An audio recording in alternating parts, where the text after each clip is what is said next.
कंदासीं त सन में साईं जीएम सैयद जी 118 सालगिरह जूं तक़रीबूं शुरू थी वियो आहिनि। एसयूपी पारां साईं जीएम सैयद जी सालगिरह जो केक काटियो वियो। सिंध जे मुख़्तलिफ़ शहरनि मां क़ाफ़िलनि जे अचण जो सिलसिलो जारी आहे। कारकुननि पारां साईं जीएम सैयद जे मज़ार ते हाज़िरी भरी पई वञे। अव्हांखे अपडेट कयूं पिया त सन में साईं जीएम सैयद जी 118 सालगिरह जूं तक़रीबूं शुरू थी वियूं आहिनि। एसयूपी पारां साईं जीएम सैयद जी सालगिरह जो केक काटियो वियो। सिंध जे मुख़्तलिफ़ शहरनि मां क़ाफ़िलनि जे अचण जो सिलसिलो जारी आहे।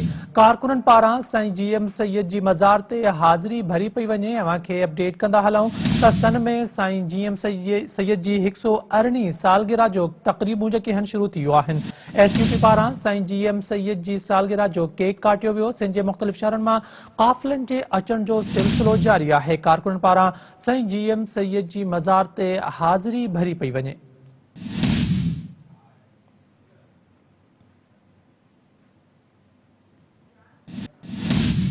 सन में साईं जीएम सैयद जी 118 सालगिरह जूं तक़रीबूं शुरू थी वियूं आहिनि। एसयूपी पारां साईं जीएम सैयद जी सालगिरह जो केक काटियो वियो। सिंध जे मुख़्तलिफ़ शहरनि मां क़ाफ़िलनि जे अचण जो सिलसिलो जारी आहे। कारकुननि पारां साईं जीएम सैयद जी मज़ार ते हाज़िरी भरी पई वञे।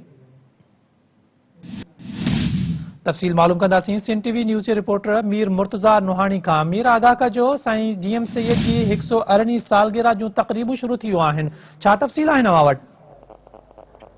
जी बिल्कुल अशफाक सन में जेको आहे सो कॉन्फ्रेंस जे बानी साईं जीएम सैयद जी 118 सालगिरह मल्हाई थी वञे ऐं उन जेके तक़रीबनि जो आगाज़ आहे उहो शुरू थी वियो आहे। हिन वक़्तु सिंध यूनाइटेड पार्टी जी तरफ़ां साईं जीएम सैयद जी 118 सालगिरह जो केक पिणु कटियो वियो आहे। जॾहिं तव्हांखे ॿुधाईंदो सिंध जे मुख़्तलिफ़ शहरनि मां जेके मुख़्तलिफ़ कॉन्फ्रेंस तंज़ीमूं आहिनि या सैयद जा जेके पैरोकार आहिनि उहे पहुची रहिया आहिनि ऐं जीएम सैयद जी मज़ार ते हाज़िरी भरे जेको आहे सो गुलनि जी चादर चाढ़े ऐं फातिहा ख़ानी कई थी वञे।